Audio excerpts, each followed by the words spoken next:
கர்த்தருடைய பரிசுத்த நாமத்துக்கு ஸ்தோத்திரம்.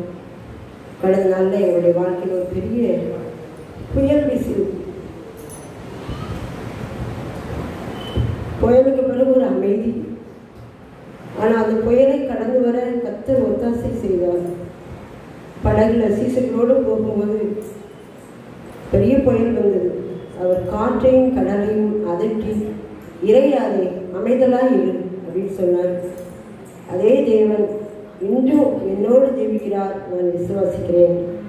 ஏன்னா அவருடைய வார்த்தை என்னை இப்போ 3 மாதமாக அவங்களோடு நான் ஆஸ்பத்திரியில் இருக்கும்போது கூட, அவங்களோடு நான் இருக்கும்போது கூட ஆண்டுடைய வார்த்தையில் தான் நான் முழுவதுமாக நம்பிக்கை வைத்தேன். அவருடைய வார்த்தை என்னை தேற்றியது. எப்படியாவது சொல் கிடைச்சிடும், ஊழியத்தை திரும்ப செய்வோம் அப்படின்னு நான் நினைச்சேன். ஆனால் கர்த்தருடைய திட்டம் வேற. நான் அதுக்கு ஒப்பு கொடுத்தேன். எல்லாரும் உங்களுடைய சித்தம் நிறைவேறட்டும்.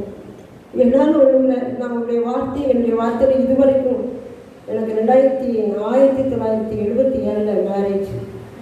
அந்த நாளில் எனக்கு இசை 61 தந்தார். அதுலேருந்து என்னுடைய வாழ்க்கையில் ஒவ்வொரு சிறு காரியத்தையும் கூட நான் அவரிடத்தில் ஜெபிக்கும் போது அவர் கொடுத்த வார்த்தை எல்லாமே நிறைவேற்றிருக்காரு. அதே மாதிரி டைரியில் நான் எழுதி வச்சிருக்கேன். டெய்லி எனக்கு வாக்கு கொடுத்தாரு. நான் அதை நிறைவேற்றுவார். நான் முழு நம்பிக்கையோடு இருந்தேன். கடைசி நிமிஷம் வரைக்கும் நான் சோர்ந்து போகல. திரும்ப எனக்கு தருவார். ஆபரகாமுக்கு சரீரம் செத்து போச்சு, ஆனாலும் கூட ஒரு ஈசாக்கு கொடுத்தாருல, அது மாதிரி செத்து போன எந்த உறுப்பானாலும் அவரால் புதுப்பிக்க முடியும், எனக்கு திரும்ப தருவார் அப்படின்னு கடைசி வரைக்கும் நான் அவர்கிட்ட போராடினேன். அவங்க உயிருக்கு போராடும் போது கூட நான் அந்த வார்த்தைகளை சொல்லி அவங்க மேலே கையை வச்சு ஜெபிச்சிட்டு இருந்தேன். ஆனால் அது ஒன்றும் நடக்கலை. எல்லாமே அவருடைய சித்தம். நம்ம மனுஷங்க தானே, அவருடைய திட்டம் என்ன நமக்கு தெரியாது. ஆனால் நான் ஒருத்தர் ஒப்பு கொடுத்தேன். அவங்களும் அந்த பாடுகளின் நாட்களில் ரொம்ப போராடினாங்க. சத்துரு போராட்டம் ரொம்ப இருந்துச்சு. ஏன்னா அவங்க ஊழியம் செஞ்சாங்கல்ல, அதனால் சத்துரு ரொம்ப போராடினான். அவங்க சிந்தனையில் ரொம்ப போராடினான், உறுப்புகளில் போராட்டம். ஆனாலும் ரொம்ப சோர்ந்துருந்தாங்க.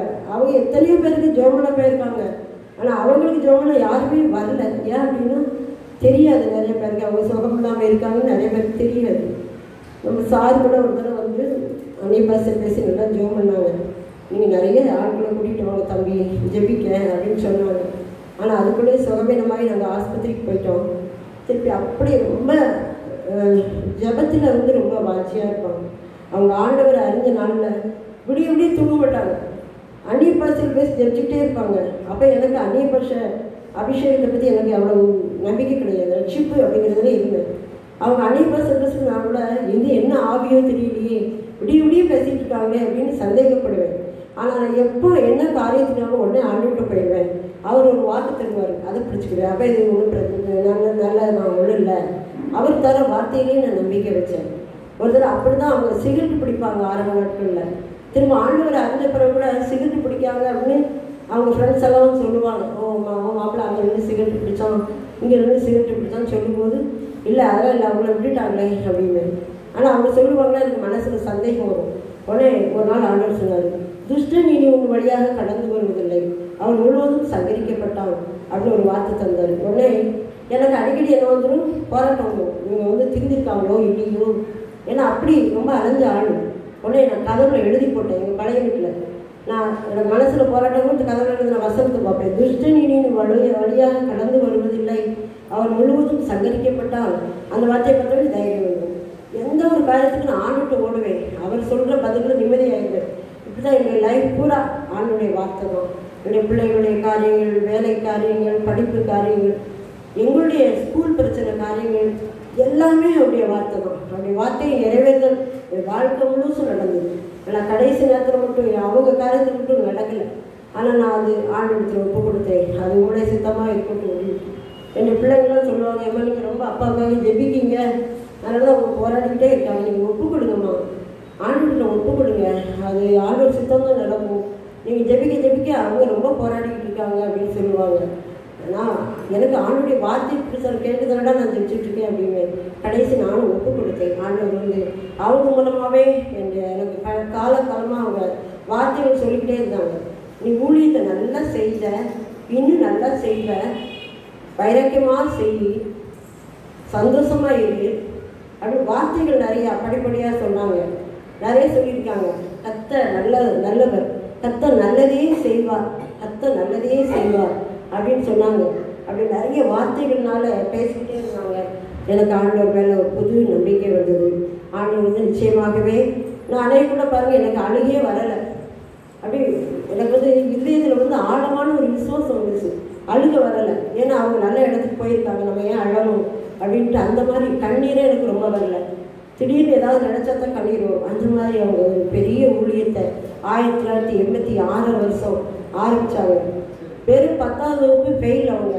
நான் வந்து 10வது 11 பாஸ். இந்த இதில் என்னை கல்யாணம் பண்ணி வச்சாங்க. எங்களை அவங்க எல்லாம் படிக்க வச்சாங்க. எம்எட் வரைக்கும் படிக்க வச்சு எனக்கு எல்லா கிருபைகளும் ஆண்டவர் தந்தார். ப்ரமோஷன் எல்லாமே தந்தார். அவருடைய கிருபை அவங்க பிள்ளைகளுடைய காரியங்களிலும் அவங்க சொல்கிற வார்த்தை கரெக்டாக இருக்கும், என்ன சொன்னாலும் கரெக்டாக இருக்கும். ஆண்டவர்கள் வார்த்தையை கனப்படுத்தினால அநேக மக்களுக்கு ஆசீர்வாதமாக அவங்களை வச்சார். 86 ஆரம்பித்த அந்த ஊழியம் எங்களுடைய பழைய வீட்டில் நடந்துட்டு இருந்துச்சு. வீட்டிலேயே வச்சு ஒவ்வொரு மாதம் 3வது வாரம் நாங்கள் ஒரு மீட்டிங் மாதிரி சிம்பிளாக வச்சு நடத்திட்டு இருந்தோம். பிறகு இந்த இடத்துல வந்து நாங்கள் வாங்கின பிறகு இதில் வந்து ஜெபிக்க வந்தோம். ஜெபிக்க வந்தபோது இது ஒரு தரிசான இடம், பாழான இடம். இந்த இடத்துல வந்து இங்கே ஒரு கீழே ஒரு காத்தாடி மண்டபம் உண்டு, உங்க எல்லாருக்கும் தெரியும். அதில் வந்து நாங்கள் ஜெபிக்க வருவோம். ஜெபிக்க வரும்போது அதில் வந்து ஆத்துமாக்களை கூட்டிகிட்டு வந்து ஜெபி அப்படின்னு அவங்களுக்கு ஆண்டவருடைய வெளிப்பாடு. அதனால நாங்கள் அங்கே இருந்துட்டு சனிக்கிழமைக்கு யார் வருவாங்க ஜெபிக்க, அவங்கள கூட்டிகிட்டு வந்து இங்கே வந்து ஜெபிச்சுட்டு திருப்பி வீட்டுக்கு போயிடுவோம். பயங்கரமான எதிர்ப்புகள் வந்துச்சு. ஆனாலும் எல்லா எதிர்ப்புகளையும் கர்த்தர் எங்களுக்கு என்ன செய்தார்? யுத்தம் செய்தார். கர்த்தர் எங்களுக்காக யுத்தம் செய்தார். நாங்கள் ஒன்றுமே செய்யலை, அமைதியாக இருந்தோம். நீங்கள் சும்மா இருப்பீர்கள், கர்த்தர் உங்களுக்காக யுத்தம் செய்வார். இந்த வார்த்தையை நிறைவேற்றி எங்களுக்கு ஆண்டவர் இந்த இடத்தை தந்து இதில் அவருடைய ஜெப வீடு கட்டும்படியாக கிருபை செய்தார். ஜெப வீடு கட்டும்போதும் பெரிய பிரச்சனை. ஆனாலும் கர்த்தர் அதை பார்த்து எல்லாத்தையும் சரி பண்ணினார். திரும்ப கீழே அந்த சைடு ரூமில் தான் நாங்கள் ப்ரேயர் நடத்திக்கிட்டு இருந்தோம். அப்புறம் தான் மாடி கட்டணும் அப்படின்னு மனசில் ஒரு ஏவுதல், எங்கள் 2 பேருக்குமே சரி கட்டலாம் அப்படின்னு சொல்லிட்டு இந்த மாடி ஆண்டவர் தந்தார். ஆண்டுடைய கிருபை பெரியது. ஊழியம் அவங்க ஒரு நாள் கூட வீட்டில் சோம்பேறித்தனமாக இருந்ததே கிடையாது. அவங்க படுத்துனது வியாதி நேரத்தில் தான் வீட்டில் இருந்தாங்க. மற்றபடி எந்த நாளும் அவங்க வீட்டிலே இருக்க மாட்டாங்க. என்னை கொண்டே ஸ்கூலில் விட்டுட்டு ஊழியத்துக்கு போயிடுவாங்க. சாயந்தரம் வந்து என்னை கூட்டிகிட்டு வருவாங்க. அதே மாதிரி எந்த இடத்துல சென்னையில் இருந்தாலும் சரி, பெங்களூர் இருந்தாலும் சரி, ஒரு ஆள் ஃபோன் பண்ணி ஆனால் எனக்கு ஜெபிக்க வாங்க, எங்கள் வீட்டில் எப்படி ஒரு சூழ்நிலைன்னா உடனே கிளம்பிடுவாங்க. அந்த சாயந்தரமே டிக்கெட் போட்டு போயிடுவாங்க. போயிட்டு மறுநாள் ஊழியத்தை முடிச்சுட்டு வந்து நம்ம ஊர் வழியாக பஸ் போனதுனால வந்து இறங்கிடுவாங்க. அவ்வளோ உற்சாகமாக ஆண்டவர் அந்த ஊழியத்தை அவளை செய்ய வச்சார். அவங்கள்ட்ட நிறைய காரியங்களை நான் கற்றுக்கொண்டேன். அவ்வளோ ஒரு பொறுமை, அன்பு, நேசிக்கிற தன்மை, மன்னிக்கிற தன்மை, யாரையும் குறை சொல்ல மாட்டாங்க, யாரை பற்றி குறைய பேசவே மாட்டாங்க. அப்படி ஒரு வார்த்தை நான் பேசணும் அப்படிலாம் பேசாத அப்படின்வாங்க. பேசவே விட மாட்டாங்க. யாரை பற்றி எந்த காரியத்தை பற்றியும் குறைவாகவோ அற்பமாகவோ அசட்டையாகவோ அவங்க பேசுனதே கிடையாது. சின்ன பிள்ளைகளை கூட மதித்து தான் பேசுவாங்க. அந்தளவுக்கு ஆண்டவர் அவங்கள ஊழியத்தின் பாதையில் நடத்தினார். இன்னும் தொடர்ந்து இந்த ஊழியத்தை செய்ய கர்த்தர் என்னை பலப்படுத்துவார், என்னுடைய பிள்ளைகளை பலப்படுத்துவார், அவருடைய திட்டங்களை நிறைவேற்றுவார், அவர் கொடுத்த தரிசனங்களை நிறைவேற்றுவார். நான் விசுவாசிக்கிறேன். இந்த பாடலை பாடி கர்த்தருடைய நாமத்தை நான் மகிமைப்படுத்துகிறேன். உங்க ஊழியம் நான் ஏன் கலங்கணும், அழைச்சது நீங்க நடத்தி செல்வீங்க. உங்க ஊழியம் நான் ஏன் கலங்கணும், அழைச்சது நீங்க நடத்தி செல்வீங்க. திட்டங்கள் கருபவர் நீதானையா, செயல்படுத்தி மறுபவர் நீதானையா. திட்டங்கள் கருபவரும் நீதானையா, செயல்படுத்தி மறுபவர் நீதானையா. எஜமானனே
இது அவருடைய ஊழியம்.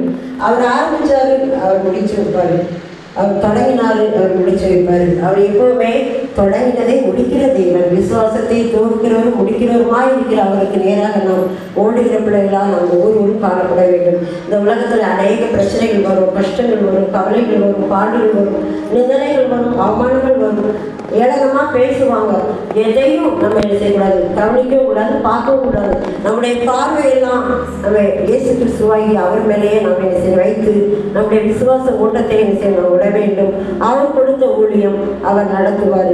எனக்கு அந்த விசுவாசம் ஆழமாக இருக்குது. ஏன்னா ஆதி முதல் நாங்கள் 2 பேருமே விசுவாச வாழ்க்கையில் வாழ்ந்தவங்க தான். எங்களுக்கு ஆரம்பத்தில் வேலை கிடையாது. 2 பேருக்குமே 3 பிள்ளைகள். ஒவ்வொரு சின்ன கடுகு உப்புக்கு கூட நாங்கள் அவரை தான் சார்ந்திருந்தோம். எங்களை நடத்தினார், இதுவரைக்கும் நடத்திக்கிறாரு. எங்களுடைய எல்லா தேவைகளையும் சந்திக்கிறார். தகப்பன் அவர் இருக்கும்போது எங்களுக்கு எந்த கவலையுமே இல்லை. எஜமான அவர் இருக்கும்போது நாங்கள் வேலைக்காரலாம் இருக்கிறோம், எங்களுக்கு எந்த கவலையுமே இல்லை. அவர் பவுலை சீலாவை எப்படி அந்த கட்டுக்களுக்கு விடுவித்தாரோ அது மாதிரி எங்களை விடுவிப்பார். எங்களுக்கு அந்த கவலை இல்லை. அவருடைய கையில் நாங்கள் ஆட்டுக்குட்டியாக இருக்கிறோம், அதனால் எங்களுக்கு எந்த கவலையுமே இல்லை. தகப்பனாக இருந்து எங்களுடைய பாடுகளெல்லாம் அவர் சுமக்கிறாரு. நாங்கள் கவலைப்படாமல் இருக்கிறோம். இந்த உலகத்தின் பாடுகள் கவலைகள் இருந்தால் நாம் அவரை என்ன செய்ய முடியாது, நேசிக்க முடியாது, அவருடைய வேலையை செய்ய முடியாது. எல்லாத்தையும் உதறிட்டு நாம் அவரை நோக்கி பார்க்கும்போது தான் அவருடைய வேலையை செய்ய முடியும். எப்போவுமே கடவுள் எனக்கு கொடுத்த பெரிய கிருபை, எதை குறித்து நான் கவலைப்படவே மாட்டேன். என்னுடைய சிந்தனையிலையோ என்னுடைய இதயத்திலேயோ பாரம் வரவே செய்யாது. ஆண்டவரத்தில் ஒப்பு கொடுத்துருவேன். எதுனாலும் அவர் நடத்துவார். அந்த லகுவான வாழ்க்கையை வாழ கத்தரிகளுக்கு பெருமை சேர்க்கிறார். பாடி பாடி அலைகளை நாம் கடக்க வேண்டும் என்று சொல்லி கத்தர் கற்பித்து கொடுத்திருக்கிறாரு. என்னுடைய கணவரும் அப்படித்தான். அவங்க எப்பவுமே எதையுமே ரொம்ப கேர் பண்ணி கவலைப்பட மாட்டாங்க. அதே மாதிரி அந்த 2 பேரும் ஊழியத்தின் காரியங்களும் குடும்பத்தின் காரியங்களும் ரொம்ப நாங்கள் கவலைப்படுறது கிடையாது. ஆனால் எல்லாவற்றையும் எங்களுக்கு அவர் முடித்து நடத்தி இதுவரைக்கும் ஆசீர்வதிச்சிருக்கிறாரு. இன்னும் அந்த ஊழியத்தை அவர் செய்யப்படுறாரு, தொடர்ந்து நடத்த போறாரு. நான் விசுவாசிக்கிறேன். நீங்கள் எங்களுக்காக எங்களுடைய பிள்ளைகளுக்காக நாங்கள் எல்லாரும் சேர்ந்து இணைந்து இந்த ஊழியத்தை செய்யறதுக்காக ஜெபிச்சுக்கங்க. ஆமென். ஆண்டவருடைய நாமத்துக்கு மகிமை உண்டாகட்டும். அடுத்த ஒரு சாட்சி நேரத்தை கழித்து கொண்டு நீங்கள் கொஞ்சம் ஒரு 50 நிமிஷம் எடுத்துக்கொண்டால் நல்லா இருக்கும். சாட்சி சோனா.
எல்லாருக்கும் வணக்கம்.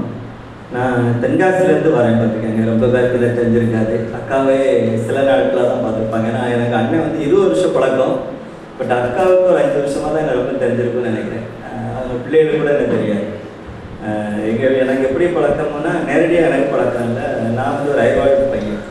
எங்கள் அப்பா ஐவாளாக இருந்தாங்க. செங்கோட்டில் இருந்தும் அதிகமாக தூத்துக்குடி சைடில் தான் வேலை பார்த்தோம். அந்த சைடு ரொம்ப வேலை பார்க்கல. என்னோட சித்தப்பா வந்து ராஜா பர்னிச்சர்னு சொல்லி வச்சுருக்காங்க. மேலே மெங்கனபத்தில் இருக்குல்ல, அது என்னோட சொந்த சித்தப்பா. அப்பா மொத்தது சித்தப்பா கடைசி. இப்படி ஒரு காலகட்டத்தில் சித்தப்பா வீட்டுக்கு செல்வனே வந்திருக்கிறாங்க. சித்தப்பா வீட்டுக்கு செல்வனே அவங்க வீட்டு பிரேயருக்காக வந்திருந்தாங்க.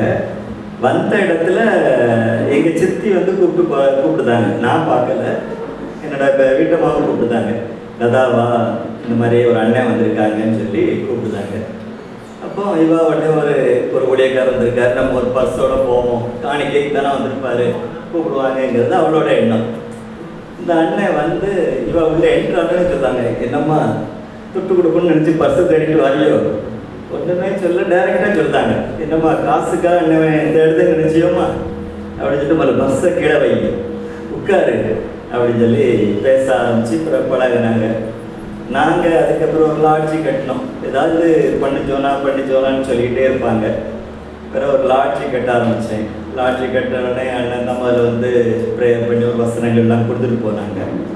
அப்புறம் அதுலேருந்து ஒரு இதாக கட்டிகிட்டு இருப்போம். ரெண்டாவது என்னென்னா, இன்னொன்று அண்ணன் விஷயத்தில் எப்படின்னா, ஒரு எதிர்பார்ப்பு இல்லாத ஒரு ஊழியக்காரர். மற்றவங்க எப்படி நினைக்கிங்க, என்ன சரிங்கன்னு எனக்கு தெரியாது. நான் ரொம்ப உள்ள வந்து பார்த்ததில்லை. நான் இதே 2வது நேரம் 3வது வந்திருப்பேன். மற்றபடி ரொம்ப அங்கே வந்து ப்ரேயர் அதுன்னு வந்து போனதில்லை. ஆனால் அண்ணனை கரெக்டாக ஒரு என்ன விஷயம்னா, நம்ம தேடும்போது வருவாங்க. சும்மா மாதம் வந்தோம் போனோன்னு அண்ணன் வரக்கூடிய ஒரே நேரம் வந்து எனக்கு இந்த கேலண்டர் கொண்டுவாங்க. அதுதான் நம்ம கரெக்டாக வரக்கூடியது. நாங்கள் ஏதாவது யோசிச்சுட்டே இருக்கிற அன்னைக்கு கரெக்டாக வந்து நிற்பாங்க. ஒரு சின்ன கஷ்டம் இருக்கும், ஏதாவது நம்மளோட எதிர்பார்ப்புகள் இருக்கும், ஒரு சின்ன தேவைகள் இருக்கும், வாழ்க்கைகளில் சில வருத்தங்கள் வரும், பணங்கள் 1000 இருக்கும், ஒரு சின்ன சின்ன ஏற்றத்தாழ்வுகளான எண்ணங்கள் இருக்கும். அந்த மாதிரி நாட்களில் கரெக்டாக வருவாங்க. 2வது எனக்கு ஒரே பொண்ணு ஃபஸ்ட்டு. 2வது ரொம்ப நாள் பிள்ளை வேணும்னு ஆசைப்படலை. பிள்ளை இல்லைங்கிறத விட ஆசைப்படலை. ஏன்னா ஒரு பொண்ணு போதும். அப்புறம் ஒரு காலகட்டத்தில் அப்பா இறந்தாங்க. அண்ணனை மாதிரி தான் கஷ்டப்பட்டு சில நோய்கள் பிரச்சனைகள்லாம் இறந்தாங்க. அதுக்கப்புறம் ஒரு பையன் இருந்தால் நல்லா இருக்குமே நினச்சி பண்ணோம். அந்த பையனையும் அண்ணன் தான் தீர்க்கதரிசனமாக சொன்னாங்க. நீ ஒரு பையனை பாரு, யோசிடா அப்படின்னு சொன்னாங்க. அவனை ஒரு நல்ல பாட்டு படிப்பான்டா, நல்லா செய்வான் அப்படின்னு ரொம்ப இதாக சொல்லுவாங்க. கிட்டத்தட்ட அதே மாதிரி இப்போ அண்ணன் நினச்ச மாதிரியே அவன் இருப்பான் பார்த்துக்கேங்க. அப்படி என்னோடய வாழ்க்கையில் அதிகமான ட்ராவல் கரெக்டான நேரங்களில் என்ன ஒன்று போன வருஷத்துக்கு முந்தின வருஷம் VPSோட கடைசி அங்கே வந்தேன்னு நினைக்கிறேன். நான் அப்போ தான் வந்தேன்னு நினைக்கிறேன். கரெக்டாக அந்த டைம் தான் வந்தேன். அதுவும் ஒருத்தங்க சொல்லி தான் வந்தேன். அண்ணன் உடம்பு சரியில்லாமல் இருக்காங்க அப்படின்னு சொன்ன பிறகு அதனால் வந்தேன்.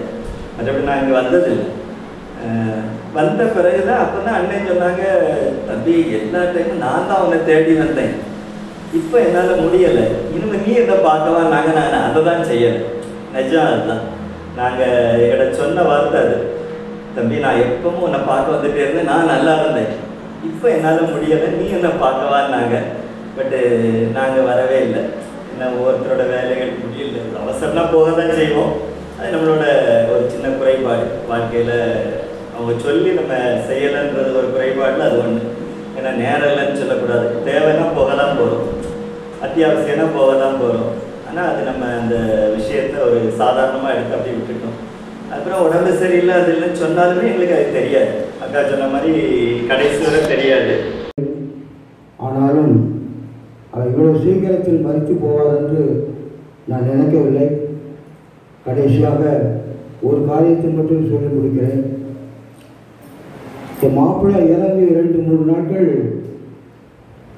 நான் யாரிடத்திலும் அதிகமாக பேசிக்கொள்ளவே இல்லை. ஏனென்றால் அந்த துக்கம் சிறுவையிலிருந்து ஒன்றாக அலைந்தோம். எங்கு போனாலும் ஒன்றாகத்தான் செய்வோம். திருமணம் எனக்கு முன்பாகவே அவருக்கு திருமணம் ஆகிவிட்டது. அப்படி இருந்தும் ஒன்றாகவே எங்கு போனாலும் அலைவோம். நாங்கள் ஆண்டவரை அறியாத பருவத்திலே நாங்கள் பார்க்காத சிறுமக்களே கிடையாது, படிக்காத கதை புத்தகங்களும் கிடையாது. அந்த அளவுக்கு ஒரு ஐக்கியமாகவே எங்கே போனாலும் 2 பேரும் இணைந்தே செல்வோம். கடைசியாக அவரை தென்காசி சிகிச்சையில் பார்க்கும் பொழுது நான் போன உடனே மாப்பிள்ளை அப்படின்னு சொன்னார். ஒரு வார்த்தை சொன்னார், மாப்பிள்ளை வீட்டுக்கு போகணும் அப்படின்னு சொன்னார். ஆனால் ஐக்கிரவுண்டுக்கு போகவே அவர்கிட்ட சொல்லவே இல்லை. வீட்டுக்கு போகணும்னு சொல்லித்தான் அன்று ராத்திரி 7 மணிக்கு அவரை ஐக்கிரவுண்டில் அனுப்பி வைத்தோம். நான் அவர் மறித்து வருவார் என்று நான் கனவு கூட நினைத்தது கிடையாது. நான் ஒவ்வொரு நாளும் அவருக்காக ஜெபம் செய்வேன், ஒவ்வொரு நாளும் ஆலயத்தில் முறையிடுவேன், ஒவ்வொரு ஞாயிற்றுக்கிழமையும் அவருக்காக சபையில் ஜெபிக்க சொல்வேன். ஆனால் ஆண்டவருடைய திட்டம் அவர் அவருடைய பாவப்படிக்கு சேர்வது என்று. ஆனாலும் இங்கே இருக்கிறவர்களுக்கு நமக்கு மிகுந்த துக்கம் இருக்கும். ஆனாலும் ஆண்டவர் சர்வ வல்லமையுள்ள தேவனை பரிசுத்தர் பரிசுத்தர் பரிசுத்தர் என்று அவர் ஓயாமல் தேவனை மகிமைப்படுத்திக் கொண்டிருக்கிறார். அதற்காக நாம் நன்றி சொல்வோம். ஆண்டவர் அவருடைய ஜீவ கிரீடத்தை கொடுக்க முடியாத தன் வசமாக எடுத்துக்கொண்டார். அதற்காக சோத்திரம். நேற்றைய தினத்திலே ஒரு சிறிய கனவு. நான் எப்பொழுதுமே ஆலயத்தில் பின்னால் தான் உட்கார்ந்துருப்பேன். எனது பக்கத்திலே மாப்பிள்ளை உட்கார்ந்துருப்பார். அதுபோல் நேற்று இரவிலே நான் ஆலயத்தில் பின்புறத்தில் உட்கார்ந்திருக்கிறேன். நான் பைபிள் படிச்சுக்கிட்டேன். எனக்கு முன்பாக ஒரு நபர் கடந்து வருவது போல இருந்துச்சு. நான் ஏற்றி பார்த்தேன், என் பக்கத்தில் மாப்பிள்ளை நிற்கிறார். அல்லையா, இதில் யாருக்குமே எங்கள் தரிசனம் கிடைச்சிருக்காது. என் பக்கத்தில் நிற்கிறார். நான் பைபிளை மூடிட்டு மாப்பிள்ளை எப்படி இருக்கப்பா அப்படின்னு கேட்டேன். என்கிட்ட ஒன்றுமே பதில் சொல்லலை. அப்படி கடந்து போய்விட்டார். நேற்று நடந்த சம்பவம். நேற்று காலையில் அந்த சம்பவம். நான் மணியை பார்க்கும்போது மணி சரியாக 3:55. என்ன அதிகாலையிலே இவர் மாப்பிள்ளை எனக்கு அவருடைய உருவத்தை காட்டினார். அவர் கிருபை செய்தார்.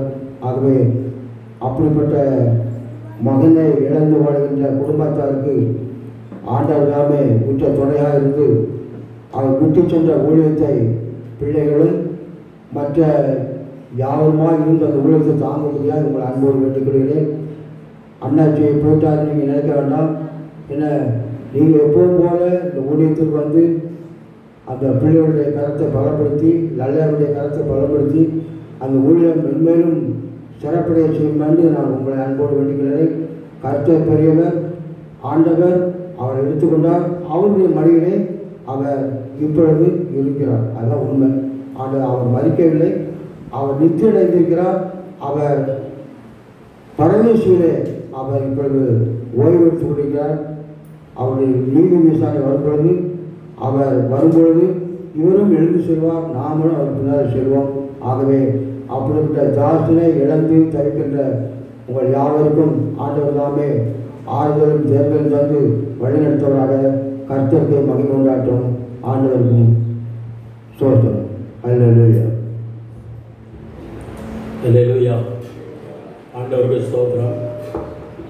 அக்காலத்திலே பட்டன் என்ற ஒரு மனிதன் இருந்தார். வரலாறை சொல்லுகிறேன்.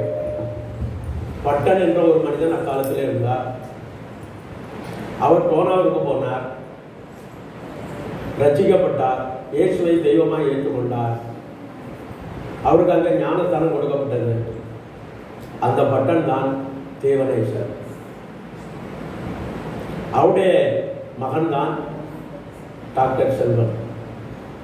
ஜெகனி அம்மா என்ற ஒரு அம்மா இருந்தால் அந்த அம்மாவின் இடத்திலே காளி குடிக்கொண்டிருந்தது. அவள் விபூதி எடுத்து எரிந்தால் தான் குடும்பத்துக்காரங்களுக்கு சாமி வரும்.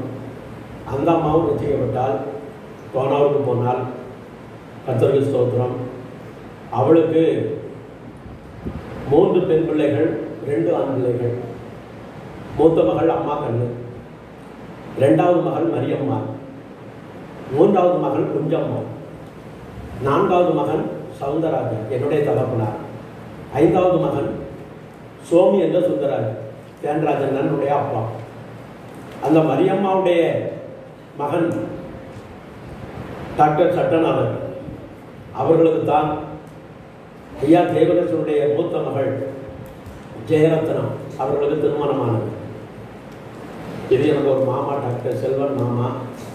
ஆனால் லலிதா மைனி வந்து எனக்கு ஒரு மாமாவின் மகள். அதனால் நீங்கள் மாமான்னு சொல்லிட்டு மைனின்னு அவளை சொல்கிறாங்கன்னு சிலருக்கு சந்தேகம் வந்திருக்கும். கர்த்தருக்கு ஸ்தோத்திரம், கர்த்தர் நல்லவர். என்னுடைய சிறப்பு என்ன அப்படின்னு கேட்டால், சேகரி அம்மாள் என்னை சுமந்திருக்கிறார். நான் சிறு பிள்ளை, சேகரி அம்மாள் என்னை சுமந்திருக்கிறார்.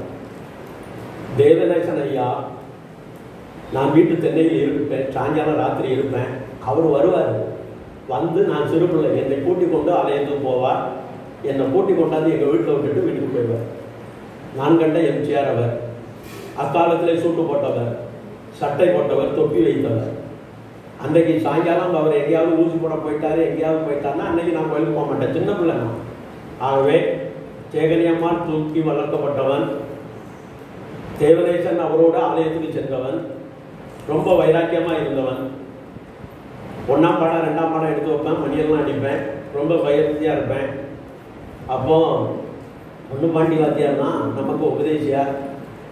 அவர் சொல்லுவார் உட்காந்துட்டு, நான் செய்த வேலையெல்லாம் நீ செஞ்சுட்டு இருக்கேன், நீ ஜெயிச்சல ரொம்ப நாள் இருக்க மாட்டேங்க. அப்படி தீர்க்கத்தில் சொன்னவர் அவர். எனக்கு வெள்ளை சட்டம்னா பிடிக்காது, வெள்ளச்சலன்னா பிடிக்காது, அல்லேலியான்னு பிடிக்காது, பெஞ்சோஸ்காரன்னாலே பிடிக்காது. ஆனால் இன்னைக்கு என்ன பச்சை பெஞ்சோஸ்காரனா மாற்றி வச்சிருக்காரு. நான் நிறைய பேர்ட்டு சொல்லுவேன், நான் பச்சை பெஞ்சோஸ்கார கிடையாது, பச்சை பெஞ்சோஸ்காரன்னு சொல்லுவேன். என்னை அப்படிப்பட்ட வழியிலே நடத்தினவர் டாக்டர் செல்வன் மாமா. என்னை போட்டிட்டு சிஎஸ்ஐ சர்ச்சு முடிஞ்ச உடனே வண்டி எடுப்பார். ரவீந்திரன் ஏன் பண்ணாலும் நம்ம பெந்தகோஸ் போவோம் அப்படின்னு கோயிலுக்கு போவோம். அதுக்கப்புறம் அவர் என்ன செஞ்சார், சச்சின் பிரபாகர் திருநெல்வேலியில் சங்கீத சபாவில் பிரசங்கம் பண்ணுறார். 6 மணி நேரம் பிரசங்கம் பண்ணுவார் அந்த மனுஷன். இவர் என்ன வா வா நான் துட்டு போடுறேன் வா அப்படின்னு என்னை கூப்பிட்டு போவார் பஸ்ஸில். 6 மணி நேரம் பிரசங்கம். அந்த ஆளு பிரசங்கத்தை கேட்டு கேட்டு கேட்டு தீ பிடிச்சது இல்லை. என்ன ஒரு நாள் சொன்னார், நீ இப்படி இருக்கக்கூடாது, வா முழுக்க ஞானத்தை எடுத்து. சச்சின் பிரபாட்டத்தை என்ன முழுக்க ஞானத்தானே எடுக்க வச்சது இவர். முழுக்க ஞானத்தானே பெற்றேன். நான் அப்படி பெந்தகோஸ் பாதையில் போயிட்டேன். கர்த்தர் நல்லவர். ஆகவே என்னுடைய சிறப்பு, சேகரி அம்மாவால் தூக்கி வளர்க்கப்பட்டவன் நான். டாக்டர் தேவநாதனால் கோயிலுக்கு போனவன் நான். டாக்டர் செல்வத்தால் ரட்சிக்கப்பட்டவன் நான். நான் இப்போ நான் கொஞ்ச நேரத்தில் சுரண்டைக்கு போனோம். அங்கே என்னுடைய ஆவிக்குரிய தாய் பாஸ்டர் அருள்ராஜனுடைய வீட்டம்மா இறந்து போயிட்டாங்க. 4 மணிக்கு ஃபோன் பண்ணேன் என் தம்பி, அம்மா இறந்து போயிட்டாங்க அப்படின்னு சொல்லி. அங்கே போயிட்டு குளிச்சுட்டு இங்கே வந்திருக்கேன். இப்போ மறுபடியும் அங்கே போனோம். அவருக்கு 9 வருஷம் நான் அசிஸ்டண்டாக இருந்தேன். காவலாக்குறிச்சி இந்த ஊரில் 7 வருஷம் ஊழியக்காரனாக இருந்தேன். இப்போ சேந்தமரத்துக்கு போய் 21 வருஷம் ஆகும். கர்த்தர் இன்னொரு சாட்சியை கேட்போம். 12 மணிக்கு ஐயாட்ட தாரன்னு சொன்னோம். பரவாயில்ல, கூட 1/2 மணி நேரம் ஆனாலும் பரவாயில்ல. கர்த்தருக்கு ஸ்தோத்திரம். இன்னொரு சாட்சி ஐயா காந்தி அவர்கள் இருக்கிறாங்க, வந்து சாட்சி சொன்னோம்.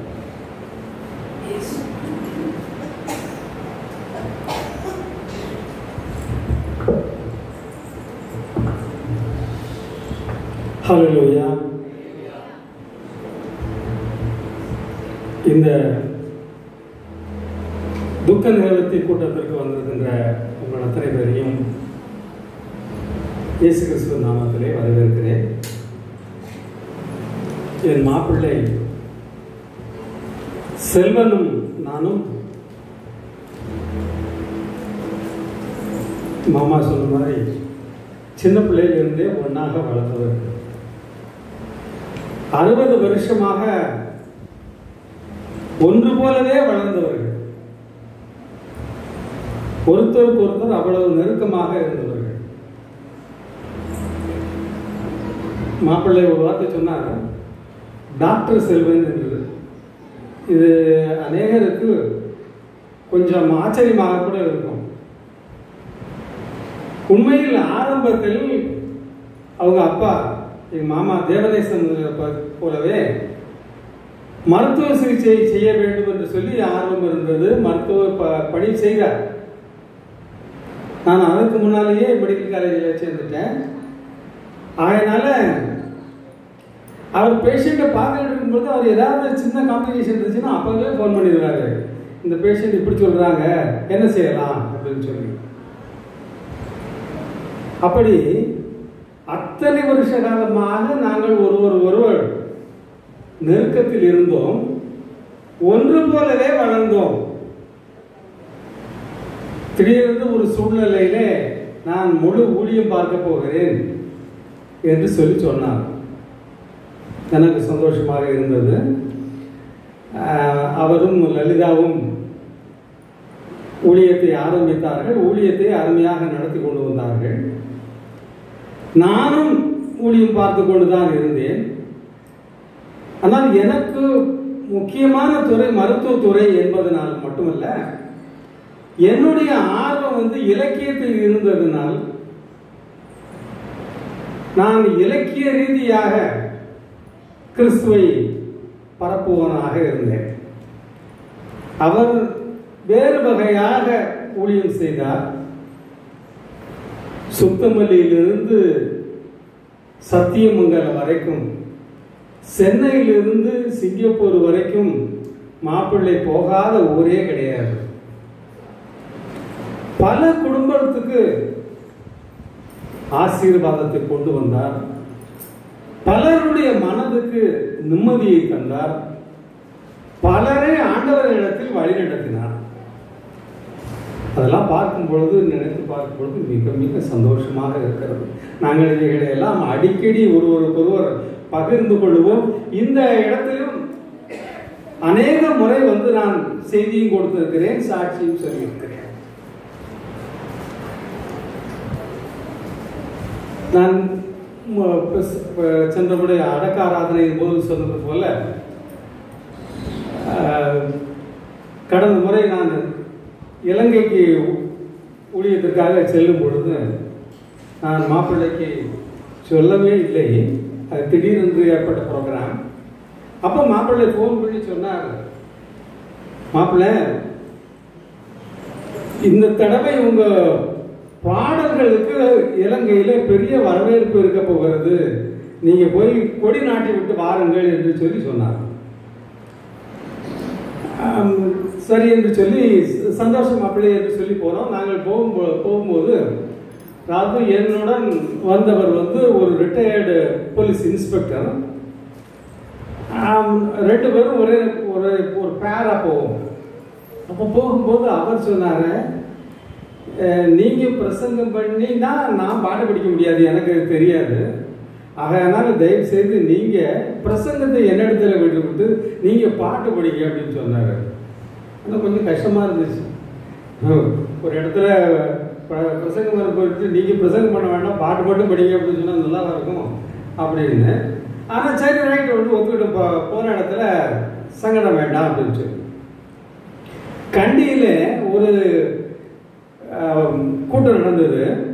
கண்டி பிஷப் அந்த நேரத்தில் இலங்கையில் இருந்த எல்லா ஊழியக்காரரும், அது பெரிய குடும்பம், கண்டியில் அது பெரிய குடும்பம், இலங்கையில் இருந்த எல்லா ஊழியக்காரர்களும் அங்கே வர வேண்டும் என்று சொல்லி கேட்டுக்கிட்டாரு. நாங்கள் கண்டியில் இருந்த போதவர் ஒருவருடைய வீட்டில் தான் தங்கி இருந்தோம்.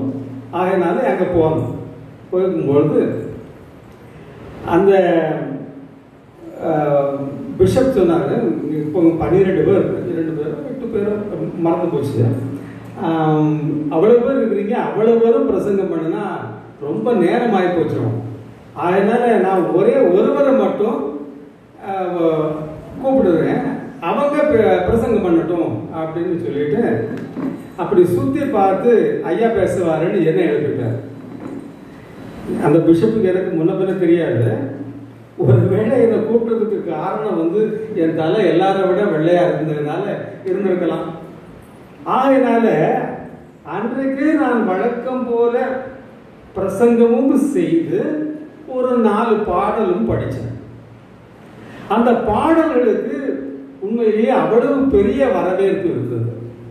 அந்த கூட்டம் முடிந்ததுக்கு அப்புறம் அக்கம் பக்கத்தில் இருந்த அத்தனை பேரும் காலை தொட்டு வணங்கி அவ்வளவு பெரிய மரியாதை செய்தார்கள். அதுக்கு அடுத்த வாரம் இங்கு கூட்டம் நடந்தது. அந்த 3வது வார கூட்டம். அந்த கூட்டத்திலே நான் சாட்சியாக நான் சொன்னேன். அப்படி 2 பேரும் ஒன்று போலவே வாழ்ந்து கொண்டிருந்தோம். திடீரென்று ஒன்று போலவே நோய்வாய்ப்பட்டோம். அதுதான் கஷ்டம். நாம் அதுக்கு முன்னால தான், கொஞ்ச நாளைக்கு முன்னால தான் ராஜஸ்தானில் போய் ஊழியம் பார்த்துட்டு தான் வந்தேன். ராஜஸ்தானில் பார்க்கும் பொழுது அங்கே பாலைவனத்தை சஃபாரியெல்லாம் போனேன். பாலைவனத்தில் சஃபாரி போனது உங்களுக்கு கேள்விப்பட்டால் ஆச்சரியமாக இருக்கும். அந்த ஜீப்புலலாம் வந்து லேசான ஸ்பீடில் போக முடியாது, போனால் மணலில் சிக்கிக்கிடும். அதனால சஃபாரியில் போகும்பொழுது வந்து கடும் ஸ்பீடில் போனால் தான் போக முடியும். அப்படியெல்லாம் போயிட்டு நல்லபடியாக தான் வீட்டுக்கு வந்தால் ஒன்றும் பிரச்சனை இல்லை. திடீர்னு எனக்கு ஹார்ட்டில் பெரிய பிரச்சனை வந்துச்சு. வாக்கிங் போகும் பொழுது நானும் நண்பரும் வாக்கிங் போகும் பொழுது வழக்கமாக 10 ரவுண்ட் அடிப்போம். அதில் 2வது ரவுண்ட்லேயே என்னால் மூச்சு விட முடியலை. அப்படிங்கிற ஒரு பிரச்சனையாக போச்சு. உடனே டெஸ்ட் பண்ணாங்க. டெஸ்ட் பண்ணி இம்மீடியட்டாக இது ஆப்ரேஷன் பண்ணி ஆகணும் அப்படின்னு சொல்லி சொன்னாங்க. ஆப்ரேஷன் பண்ணி நல்லா தான் வந்தோம். ஆப்ரேஷன் பண்ணி நல்லா தான் வந்தோம். என்ன பேச முடியாமல் இருந்துச்சு. அதில் கரெக்டாக 1 மாசத்துல இன்னொரு காம்ப்ளிகேஷன் வந்து எமர்ஜென்சியாக இன்னொரு ஆப்ரேஷன் பண்ணி அதுக்கப்புறம் கிட்டத்தட்ட நான் பிழைப்பேனா அப்படிங்கிற ஒரு சூழ்நிலை வந்துடுச்சு. எங்கள் பாரதியார் நகர் சபையை ரொம்ப தீவிரமாக ஜபித்தாங்க. மாப்பிள்ளை அருமையாக ஜெபிச்சாரு. இங்கேயும் எனக்காக ஜெபம் நடந்தது. கொஞ்சம் மீண்டு வந்தேன்னா பேச முடியாமல் போச்சு. ஒரு 6 மாதம் 8 மாதம் சுத்தமாக பேசல. அப்போ ஸ்பீச் தெரப்பி எனக்கு கொடுத்தாங்க. கொடுக்கும்பொழுது அந்த ஸ்பீச் தெரபிஸ்ட் அது ஒரு ஆர்சி சிஸ்டர். அந்த ஆர்சி சிஸ்டருங்கிறதுனால என் மருமக வந்து என் மாமா வந்து கிறிஸ்டியன் ப்ரீச்சர் அப்படின்னு சொல்லி இன்ட்ரோடியூஸ் பண்ணி வச்சார். அதுக்கு அந்த அம்மா சொன்னாங்க, இனிமே இவர் பிரசங்கம் பண்ண மாட்டார், இனிமே இவர் பிரசங்கம் பண்ண மாட்டார். பேச அப்பப்போ வார்த்தை வந்ததுன்னா அதோடு திருப்திப்பட்டிருக்குங்க அப்படின்னு சொன்னார். ஆனா இன்னைக்கு நான் பேசுறேன். அவங்க சொன்னது பொய்த்து போச்சு. ஆனா உன்னாலும் நல்லா பாடுவேன். நான் உங்களுக்கு எல்லாம் தெரிஞ்சிருக்கும்னு நினைக்கிறேன். ஆண்டவர் மேல 2000 பாட்டு எழுதியிருக்கிறேன். 2000 பாட்டு எழுதியிருக்கிறேன். அதே மாதிரி ஆண்டவரை பத்தி புது கவிதையில 4 புத்தகங்கள் எழுதியிருக்கிறேன். ஆனா இப்ப பாட முடியல. அன்னைக்கு துக்க நிவர்த்தி கூட்டத்தில் பேசும்பொழுதே அது இப்போ கொஞ்சம் நெஞ்சு வைக்க ஆரம்பிச்சிருச்சு. அதுக்காக தான் வீட்டில் கூட்டிட்டு போயிட்டாங்க. ஆக இருந்தாலும் என்னால் பேச முடிகிறது இல்லையா? அதே மாதிரி என் மாப்பிள்ளை எந்திரிச்சு வந்துருவாருன்னு நான் ரொம்ப நம்புறேன். வந்தேன். அடிக்கடி போயிட்டு தான் வந்தார். அதே மாதிரி இந்த தடவை வந்துடுவார். அவர் திரும்பவும் என்னை போல இப்படி ஒரு சாட்சி சொல்லுவாருன்னு நான் மனசார நம்பினேன். ஆனால் ஆண்டவருடைய சித்தம் வேறு மாதிரியாக இருந்தது. அப்படிங்கும் பொழுது நாம அதுக்கு ஒன்று சொல்றதுக்கு வழி இல்லை.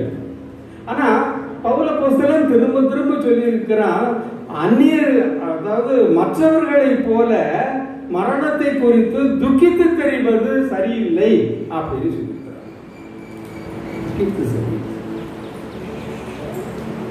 ஆமா, மரணத்தோடு முடிவதல்ல ஒரு கிறிஸ்தவனுடைய வாழ்க்கை.